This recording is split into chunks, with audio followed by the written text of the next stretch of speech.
लीजिए सुनिए सूर्यकांत त्रिपाठी निराला के लिखे उपन्यास कुल्ली भाट का भाग 14 मेरी यानी समीर गोस्वामी की आवाज में। मैं लखनऊ आकर कुछ दिनों बाद लौटा। कुल्ली ने अपने काम के संबंध में क्या किया, क्या कर रहे हैं, जानने की इच्छा थी, आग्रह था। जाने पर ससुराल में ही कुल्ली की तारीफ सुनी। श्रीमती जी की जगह सलहज साहिबा थी। अब तक 2-3 बच्चे की मां हो चुकी थी, इसलिए इच्छा होने पर बातचीत छेड़ देता था। घूंघट के भीतर से श्रृंगार साहित्य के उत्तर बड़े भले मालूम पड़ते थे। एक दिन कहा भी कि महात्मा जी पर्दे के खिलाफ प्रचार कर रहे हैं, तुम उनकी भक्त भी हो, फिर मेरे सामने क्यों घूंघट काढ़ती हो। उन्होंने कहा, यह मेरी इच्छा नहीं, लेकिन यहाँ के आदमी ऐसे हैं कि कुछ का कुछ सोच लेते हैं। मैंने कहा, तो अपनी आंखें ढककर दूसरों की आंखों पर पर्दा डालना चाहती हो। रहस्यवाद अच्छा है। ऐसी मेरी छोटी सलहज साहबा और सासू जी मेरे जाते ही उच्छ्वसित होकर भिन्न भिन्न वाक्यों से एक ही बात कर गईं। कुल्ली बड़ा अच्छा आदमी है, खूब काम कर रहा है। यहाँ एक दूसरे को देखकर चलते थे, अब सब एक दूसरे की भलाई की ओर बढ़ने लगे हैं। कितने स्वयं सेवक इस बस्ती में हो गए हैं। कांग्रेस कायम हो गई है, सब अकेले कुल्ली का किया हुआ है। सासू जी के सुपुत्र ने गले में और जोर देकर कहा, अम्मा, कुल्ली 18 घंटा काम करते हैं, 6-6 कोस पैदल जाते हैं कांग्रेस के मेंबर बनाने के लिए।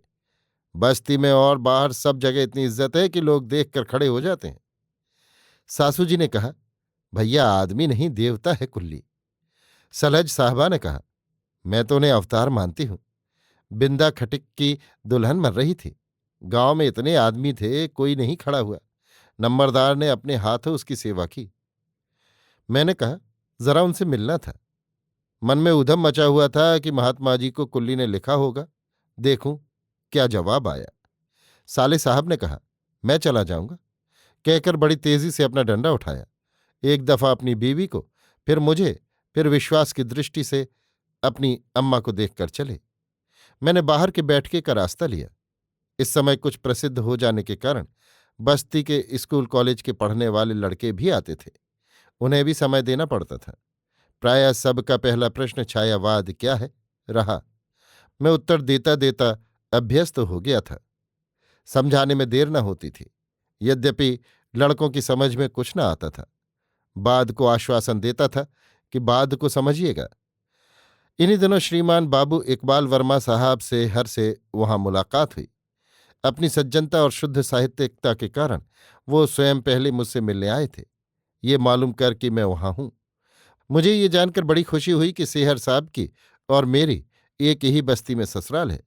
उनके साथ गोस्वामी तुलसीदास जी के सुप्रसिद्ध समालोचक विद्वान बाबू राजबहादुर लमगोड़ा MA LLB साहब के भाई साहब भी थे। लमगोड़ा साहब से मिलने की मेरी बहुत दिनों की इच्छा थी, क्योंकि उनकी आलोचना मुझे बहुत पसंद आई थी, पर दुर्भाग्यवश मिल नहीं सका था। उनके भाई साहब से मैंने जिक्र किया। उन्हीं के मकान में उन्होंने मुझे फतेहपुर बुलाया। फिर सेहर साहब ने कविता सुनाने की आज्ञा की, मैंने सुनाई। ऐसी अनेक घटनाएं हुईं, पर अप्रसिद्ध जनों की होने के कारण रहने दी गईं। सब जगह एक बात मैंने देखी, मेरी कविता पढ़कर लोग नहीं समझे, सुनकर समझे, और इतना समझे कि मुझे श्रुति पर ही कविता को छोड़ना पड़ा। बैठ के मैं बैठा नए भाव रूपमयी की तलाश में था कि साले साहब आए और बड़ी इज्जत से कुल्ली को दिखाकर वो हैं भीतर चले गए। उठकर मैंने कुल्ली का स्वागत किया। वो बैठे। देखा चेहरा एक दिव्य आभा से पूर्ण है, लेकिन देह पहले से दुबली, जैसे कुल्ली समझ गए हैं जीवन की संध्या हो गई है, अब घर लौटना है। कविता का दिव्य रूप और भाव सामने जड़ शरीर में देखकर पुलकित हो उठा। कुल्ली स्थिर भाव से बैठे रहे। इतनी शांति कुल्ली में मैंने नहीं देखी थी, जैसे संसार को संसार का रास्ता बताकर अपने रास्ते की अड़चनें दूर कर रहे हों। मैं कुछ देर और चुपचाप बैठा रहा। कुल्ली ने एक सांस छोड़ी, जैसे कह रहे हो, संसार में सांस लेने का भी सुबीता नहीं, यहां बड़ी निष्ठुरता है। यहां निश्चल प्राणों पर ही लोग प्रहार करते हैं, केवल स्वार्थ यहां, वो चाहे जनसेवा हो चाहे देश सेवा। इस सेवा से लोग अपनी सेवा करना चाहते हैं। किसान इसलिए कांग्रेस में आते हैं कि जमींदार की मारों से, सरकार के अन्याय से बचें और जमीन उनकी हो जाए। गरीब इसलिए तारीफ करते हैं कि उन्हें कुछ मिलता है, पर इतना ही क्या सब कुछ है? क्या इससे जीवन को शांति मिलती है? शायद सांस की रहती नहीं। इतना स्तब्ध भाव था कि बात करने की हिम्मत नहीं होती थी। इसी समय साले साहब भीतर से जलपान ले आए और कुल्ली के सामने आदरपूर्वक रखते हुए बोले, रात भर दुखिया चमार की सेवा करते हैं। उसकी स्त्री का देहांत हो गया है। दुखिया बीमार है। आज लालगंज जाएंगे, वहां कांग्रेस का काम है। कल दोपहर को जलपान किया था, तब से ऐसे ही हैं। चुपचाप तश्तरी उठाकर कुल्ली नाश्ता करने लगे। चेहरा सुर्ख, मनुष्यत्व रह रहकर विकास पा रहा है। देखकर मैंने सिर झुका दिया। कुल्ली नाश्ता करके हाथ मुंह धोकर बैठे, पान खाया, एक तृप्ति की सांस ली। उन्हें कुछ देर तक एकटक देखकर मेरे साले साहब ने प्रस्थान किया। बड़ी हिम्मत करके मैंने पूछा, नंबरदार, फिर महात्मा जी को लिखा था? कुल्ली मुस्कुराए, कहा, अब क्या कहूं, मेरे लिए इतना बहुत था। एक दफा बैठके के इस तरफ से उस तरफ तक टहल आया। नाटक के पार्ट काफी कर चुका था। प्रभावित होकर कहा, बड़ा गुस्सा लगता है। कितना बड़ा नेता क्यों न हो, आदमी की पहचान नहीं कर पाता। करें भी कहाँ से?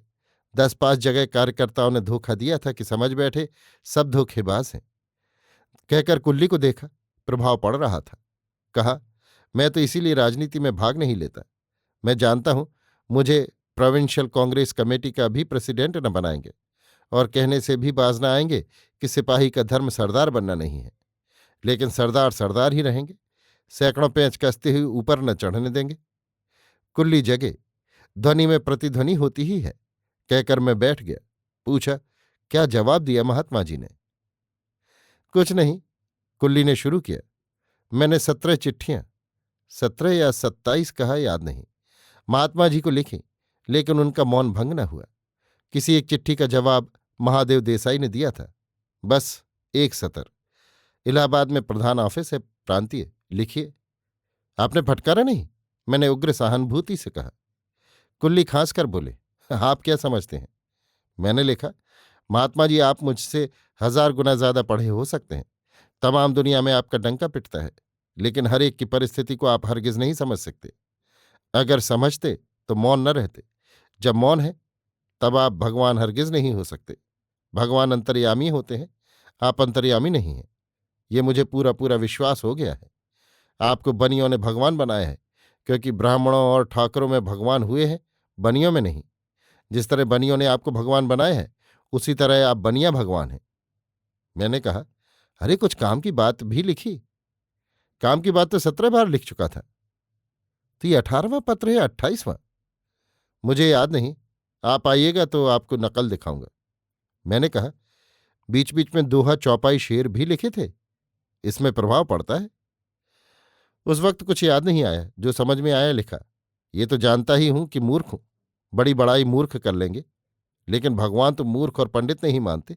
उनकी दृष्टि में सब बराबर हैं। लेकिन गांधी जी ऐसे भगवान नहीं, वो तो सबको भगवान बनाना चाहते हैं, इसीलिए लोग उन्हें अवतार कहते हैं। झूठ है, कुल्ली ने कहा। मैंने पूछा, अच्छा फिर आपने क्या किया? फिर इलाहाबाद को लिखा। अछूतों के जिस ऑफिस का नाम कुल्ली ने लिया वो मुझे याद नहीं, लेकिन पहले वहां से भी जवाब ना आया। तब मैंने पंडित जवाहरलाल जी को लिखा। कैसे लिखा ये कहिए? गंभीर होकर कुल्ली बोले, पहले तो सीधे सीधे लिखा, जैसा सबको लिखा जाता है। बड़े आदमी हैं इसलिए कुछ इज्जत के साथ लिखा, लेकिन उसका उत्तर जब ना आया तब डांट कर लिखा। अरे अपने राम को क्या, रानी रिसाएंगी, अपना रनवास लेंगी। मैं ताड़ गया। राजा इस समय कुल्ली खुद हैं, इसलिए राजा नहीं कहना चाहते।